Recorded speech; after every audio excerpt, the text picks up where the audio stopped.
Salvete, my friends, and welcome to the first ever episode of the S.P.Q.R. Productions podcast. Today on the show, we are going to be discussing St. Peter's Basilica, and more specifically, the fantastic Vatican necropolis, which is the ancient graveyard that lies beneath the church. And we will delve into how you can actually access this wonderful site if you ever find yourself in Rome. And finally, we will finish off by discussing the absolutely fascinating history and mystery, you could say, behind St. Peter, and more specifically, his burial. So without further ado, let's get right into it. So basically, to begin, I just wanted to cover the history of the Vatican necropolis, which, as I mentioned, was the pagan graveyard below the church. And basically, scholars believe that at some point in the 1st century BC, this graveyard was founded, and obviously because Christianity was not present at that point, it only housed pagan graves up until really the mid-1st century AD.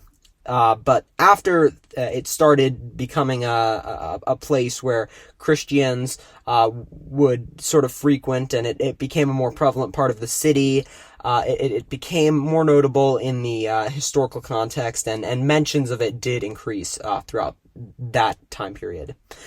So then that brings us to the late 1st century AD, actually in the Circus of Nero, which was directly adjacent to this Vatican necropolis.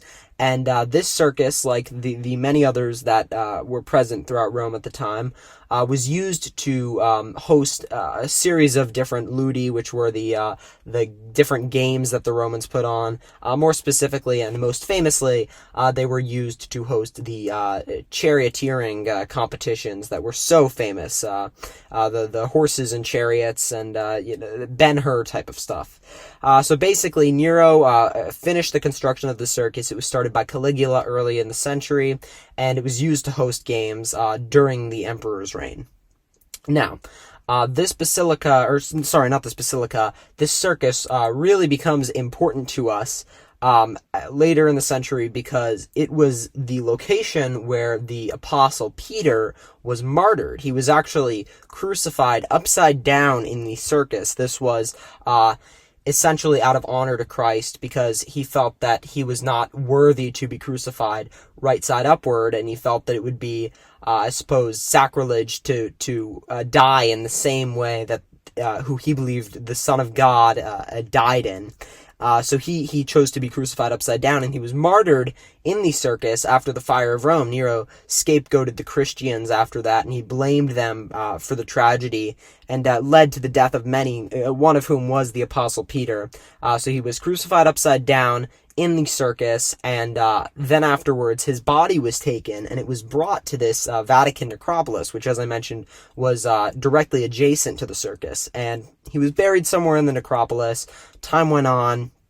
A series of early Christians would actually come to Rome on a pilgrimage, and they would visit the gravesite and honor Peter for his martyrdom.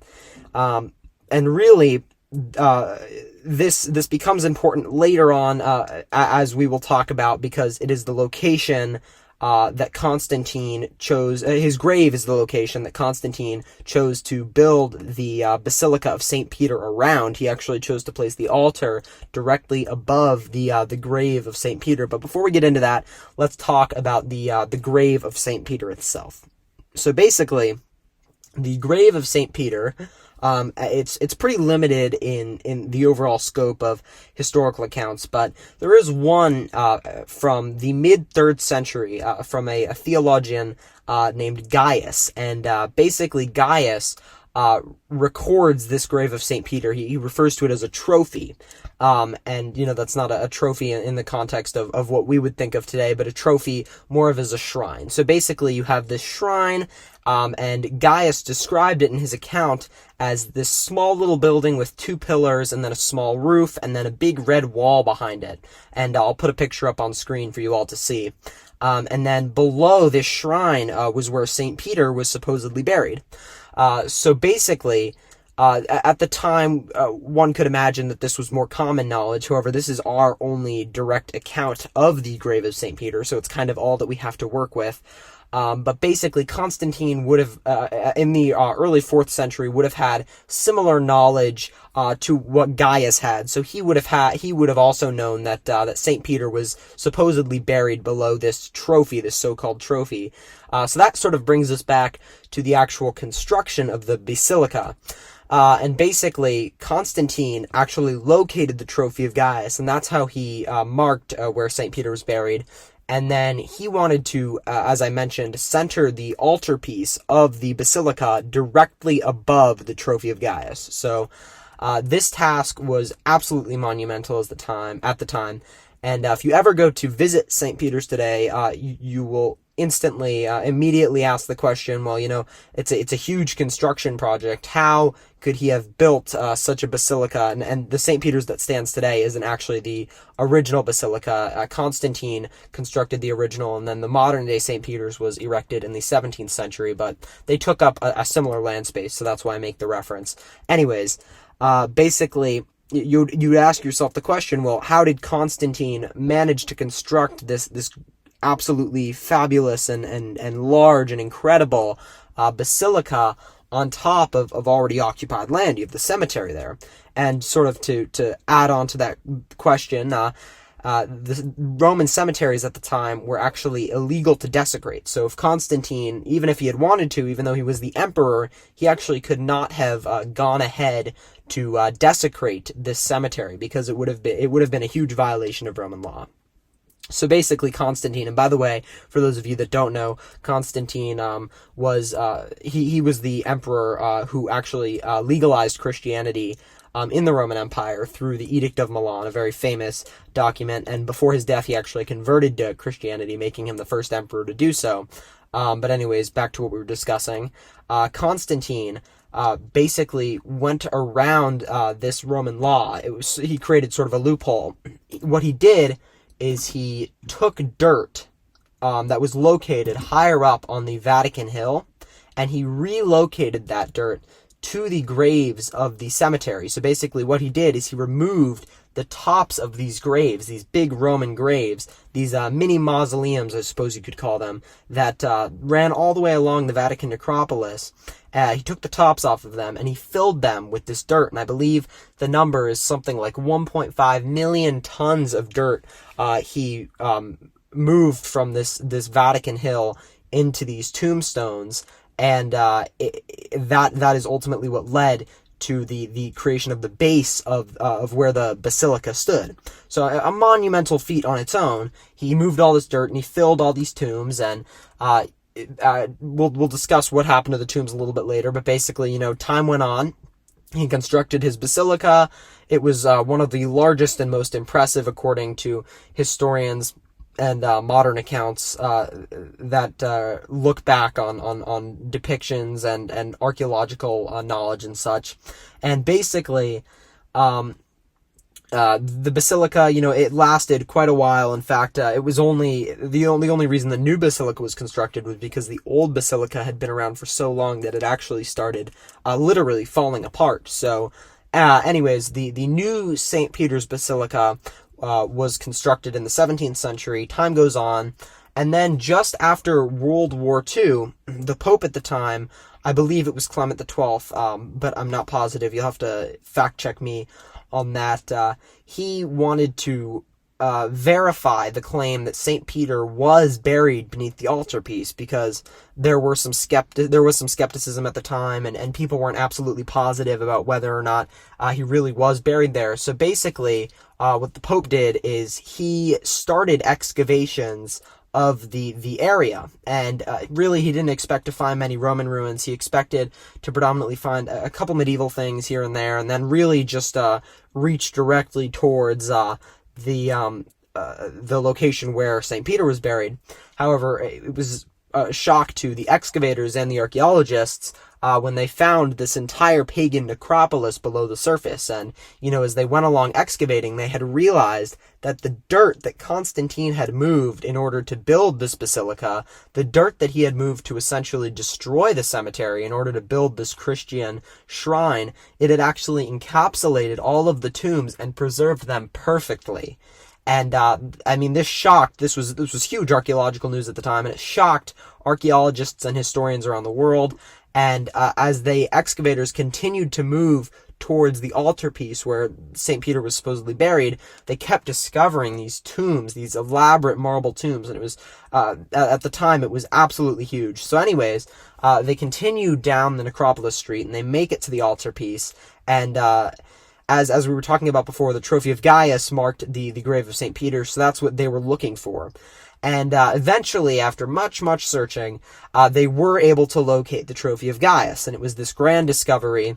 And at that point, they had sort of believed that they had found the tomb of St. Peter, and it matched the historic accounts. So they were getting ready to unearth that. And right now, I actually want to take a pause and sort of transfer to the tour itself and kind of how the tour goes through this history, because it sort of plays into the overall narrative, and it will enhance your understanding of what we are going to talk about in regards to St. Peter's grave. So basically, sort of transition to that.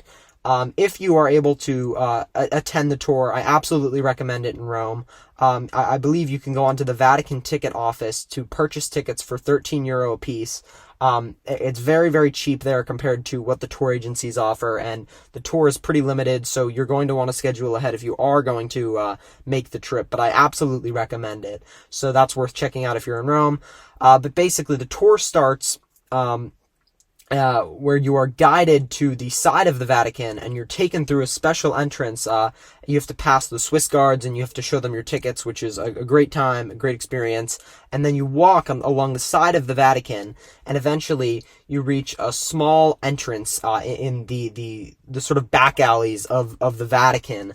And you go in this small ticket office, and you confirm your tickets, you meet with your tour group, and then after you meet with your tour group, your tour guide will guide you towards another entrance into the main part of the church, and you descend immediately 2 flights of stairs, and you approach this very narrow little archway, this brick archway, and the tour guide will actually inform you that this was the archway used by the workers of Constantine when the original basilica was being constructed. So that's a cool little historical tidbit.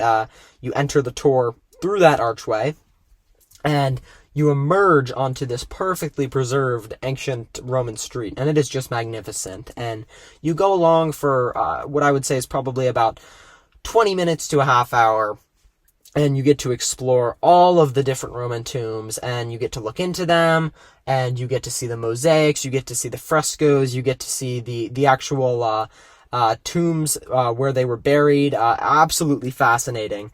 And you get to see a series of sarcophagi, wonderful, very ornate sarcophagi. There's many inscriptions that you get to read. There's one in particular that includes a very early inscription of the Chi-Rho, which is the first 2 letters of Christ's name in Greek. It's a very common early Christian symbol, so you get to see one of those early Christian depictions. And then the other really notable part of the tour, at least for me, was getting to see a mosaic that depicted Christ as the Roman god Helios, the sun god. And it's Christ who is mounted on top of a 4-horse chariot, and he has rays of sun all around his head, and he's charging forward. And in fact, I'll put a picture of this up on screen just to kind of enhance your understanding. And it's absolutely beautiful. It's on the ceiling of one of these tombs, and it's just wonderful to be able to see such an amazing piece of ancient early Christian art. So that's really fantastic. You'll see, as I mentioned, a fantastic series of mythological mosaics. You'll get to learn a ton about Roman architecture and the burial process. All very fascinating things. And then, as you sort of make your way towards the end of the tour, they will actually show you the location of the Trophy of Gaius, and you can sort of peek through this little entranceway, and you can actually see the remnants of the trophy. It's pretty it's pretty limited in what you can see, just because a lot of it is still buried. You can see one of the two columns, and then you can see a little bit of the back wall. It's still really cool. You know, definitely. It's obviously it's a very historic place. It's the place where St. Peter is buried. And then as you look into this shrine, you also notice this hole, which is empty, and there's a little red dot in the hole. And basically, the hole is there to indicate the actual location of where St. Peter was supposed to be buried, below the shrine of Gaius, the trophy of Gaius. And that kind of brings me back to the history, in that, you know, we talked about how they had found the trophy and they had assumed that St. Peter was buried under this trophy, but in fact, they went to excavate where they thought he would be, and they found nothing. They found it totally empty. They did find, surrounding the base tomb, a series of other tombs containing bones of men, women, children, all assorted together. Nothing that was indicative of the grave of St. Peter, as historians had thought of it as. So basically, in the 40s, they had announced that the excavations, at least in terms of finding St. Peter, were kind of void, and they moved on for a couple of years. And then there was an archaeologist, I believe with the last name of Margherita, who, and I'll provide some sources to this information in the description of the video if you're interested in researching it further. Also, just a little side note, I will add the link to the ticket office where you can get tickets to this wonderful tour if you're interested. But anyways, they brought in this archaeologist who specified in reading epigraphs. And she basically took a look at the different inscriptions, because they actually found a lot of Roman graffiti on the wall that was behind the trophy of Gaius. And they brought her in to look at some of this graffiti in later years. I think at this point we're talking in the 1960s. So basically, she comes in and she starts to look at all of this graffiti. And, you know, she's able to break down a lot of traditional Christian symbols. On the tour, you know, the tour guide will point out all of the different symbols that she located. But what was more important in terms of the historical value of the site was her finding of graffiti on the right side of the wall. And on the right side of the wall, there was this tiny little hole. And then surrounding this hole was a series of graffiti. And basically, the graffiti that surrounded this hole said things along the line of "Peter inside," "Peter is here," etc., etc. And, you know, she was obviously pretty surprised by finding this around the hole. And, you know, some, I guess, earlier scholars had just assumed that it was referencing the Peter that was supposed to be buried under the trophy of Gaius. But because that hole was there, and because it was so close to the hole, you know, she was relatively convinced that the graffiti were referencing the hole itself rather than the tomb below the trophy of Gaius. So what she did is she basically reached out to the earlier excavators and asked if they had found anything in the hole. And they had said that when they were basically excavating, out of the hole came a bunch of rubble, and in that rubble were a series of bones. So basically, these bones had been taken and they had been archived, and she asked for the bones to be taken and tested immediately, because she thought that those may have been the bones of St. Peter. So basically, they go in and they test the bones in the lab using a variety of osteological techniques, and they find that they're the bones of a man who was roughly 73 years of age. He was old, he was well-bodied, and there had been traumatic injury to his feet, which were missing at the time of death. So those are the four major points. And then also the one final thing that I'll touch on at the very end is that they found remnants of a purple silk cloth. So basically, when applying these different elements to Peter himself, from what we know about him as a historic figure, for the most part, that are actually probably, if you were talking in terms of reliability, they all pretty much check out perfectly. Peter, we know, was an older man when he died. We know he was at some point in his early 70s, which was extremely uncommon during Roman times. The lifespan was significantly shorter than 70. So that checks off that box. Obviously, he was male. That checks off that box. He was able-bodied. He was a fisherman for his whole life, so that checks off that box. And, it was assumed that he had a rather strong physique. And then the feet in particular is a very convincing point, because when the Romans crucified martyrs and other Christians upside down, rather than removing the nail from their feet and then burying them that way, it was easier for them to cut the feet off entirely. And this key detail essentially proves that this elder man had indeed been crucified upside down. So in addition to the fact that he was buried in this location, and there was the graffiti that had stated that Peter was here, and there were all the osteological tests that had essentially matched the man who was buried with a man of extremely similar, if not identical, features to Peter. It's all very convincing in establishing a historic and archaeological argument that was indeed the grave of St. Peter, and that they had, in fact, found the bones of St. Peter. And as I mentioned, there was the last detail that they found remnants of purple silk, and this is significant because it provides an explanation for why he was buried in this little cave, or this little hole, instead of being buried where he was supposed to be under the trophy. So basically, scholars who affirm the idea that this indeed is the skeleton, or was the skeleton, is the skeleton of St. Peter, they basically say that he was the purple silk was from the era of Constantine, and basically that Constantine had found the trophy of Gaius. He had taken the trophy of Gaius, he'd excavated it, taken the bones of Peter, and moved them into this hole in order to prevent grave robbers from exploring the grave and stealing the bones. And he had wrapped the bones of St. Peter in this luscious purple silk, which at the time would have been very expensive, in order to sort of honor them and give them a proper reburial. So that is the general, the final nail in the coffin for some scholars, if you will, that proves the veracity of the claims that St. Peter was indeed buried beneath the altar at St. Peter's. And it's an absolutely fascinating story, and it is still contested by scholars, but the evidence certainly is convincing to a great extent. So anyways, sort of to finish up here, in regards to the tour, you look at the bones of St. Peter. You actually get to see the bones of St. Peter. They were taken by a later pope and put into little plexiglass boxes and returned to the hole, which you actually get to see on the tour.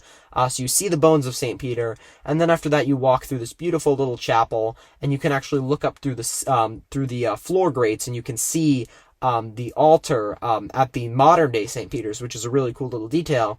And then after that you walk out, and you get to look at all of the different chapels that are occupied under the church, and then you make your way into the main basilica. But I wanted to cover this today because the history behind this basilica and the history behind the burial of St. Peter is absolutely fascinating, and it's definitely something worth researching for anybody interested in biblical history, but also Roman history.